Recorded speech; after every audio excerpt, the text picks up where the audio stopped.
Today's adventure actually takes place in Pennsylvania. I had gone to Plymouth Meeting, near Philadelphia, to see my mother in her new nursing facility. This is the result of what was supposed to be the trip back to Queens. That's right. Supposed to be. We had it packed up, left the hotel, and were on the road back to New York. We'd had a lovely trip. I had gotten to see Mum through the window. We shopped a little, saw some lovely old buildings, and relaxed in the hotel. It had been a nice trip overall. The car had been acting a little strange, so we stopped at the King of Prussia Mall. My friend Ray, who had joined me for the trip, wanted to check out a store, and as soon as we got into the parking lot, the car shut off. Ray had to somehow drag it to a nearby parking space. We decided to let it cool down and rest while we went in the mall for a bit. The plan was then to drive for a half hour, take a break, drive, break, drive, etc. until we got back to Queens. We were able to get back on the road, and were on the Schuylkill Expressway. All of a sudden, the car started smoking again, and Ray exclaims the car just shut off. He had to pull over to the side of the road. We sat for a bit trying to figure out what to do with this situation. The area looked like something out of a redneck movie. I told him that I needed to find a lube. He decided to get out and check the oil, and discovered we needed more. We thought this was the issue. I googled a local petrol station, hoping I could take care of both concerns. I came back with the oil. Ray added the oil, and noticed it wasn't enough. The petrol station didn't have a love, so I wound up trekking back to the petrol station area. The shoulder of the road had a stretch that was missing a sidewalk, and was close to traffic, so I dealt with a rough stretch for a bit. On one side of the petrol station was a garage called Willie's Auto Body. There were a couple guys sitting there chatting. One lovely fellow, who I can only assume was Willie, allowed me to use their lube. I then asked him if he was able to tow and look at the car. He said they didn't do that stuff there, but the guy on the other side of the road, on the other side of the petrol station, did. How convenient. I got the oil, and then went and talked to the other garage just in case, then made my way back to the car. We added more oil, waited some more, and tried to start it a few more times, to no avail. We finally had to give up and allowed ourselves to get towed around the corner. They looked at the car, and they felt it was probably the alternator.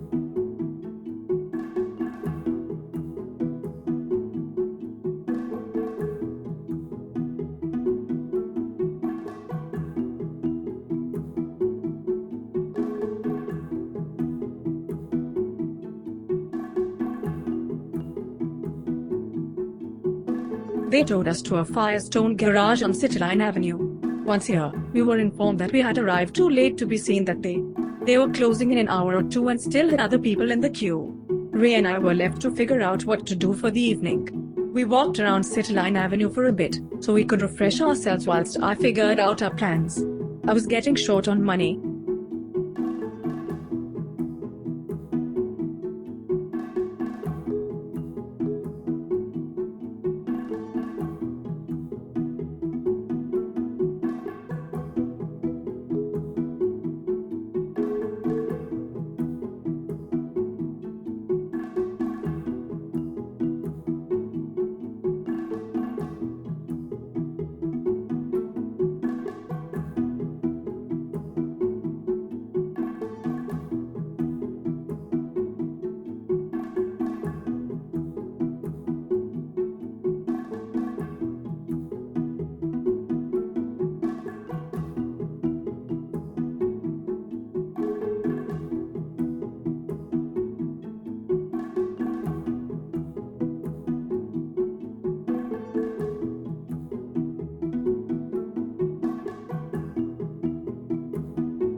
but I was able to get us a place a few miles away in Conshohocken. We then took a bus to a local light rail, despite the fact we hadn't been able to pay our fare, as they were only accepting this local card you got in the city, Philadelphia.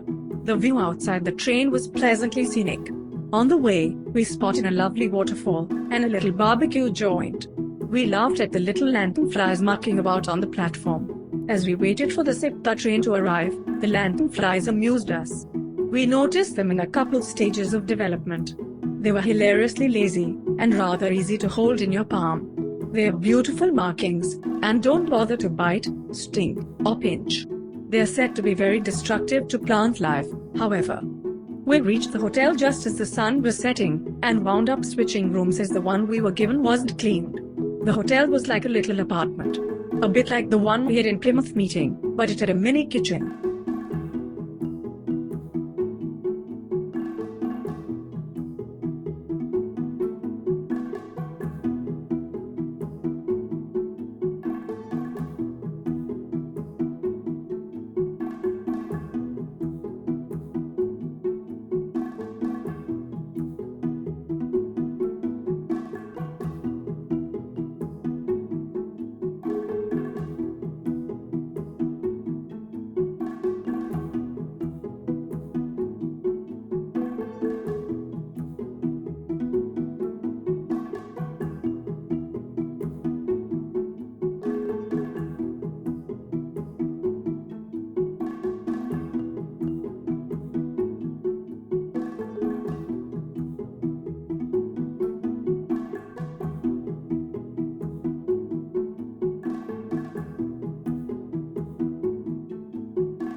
We hadn't really eaten much, so we decided to go off to the local whatever.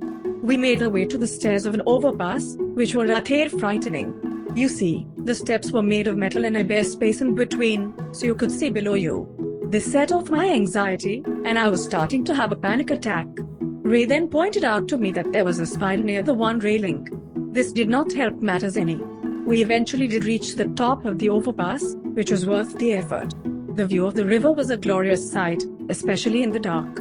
We walked a bit further and found a McDonald's, where we were informed they were doing drive-thru only. Contrary to the movies, you cannot walk through a drive-thru and expect to be served. We wound up at a nearby Wawa. I got 2 grilled cheese sandwiches with fried onions, bacon, and honey mustard. I paired it with mango chunks. What a wonderful combo that turned out to be.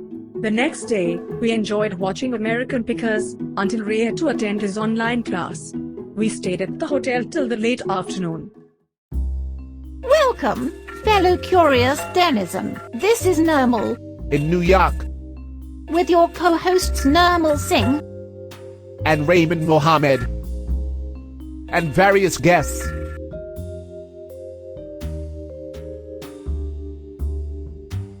We will be taking you on a journey to restaurants, shops, museums, historic buildings, and many other simply fascinating places in New York City, and quite possibly beyond. We will also have other little highlights and tidbits such as recipes, tips, and much more. You might even get to hear me sing from time to time, so stay tuned. So, yo, come true. Yeah, by day. Boy, know what I'm saying.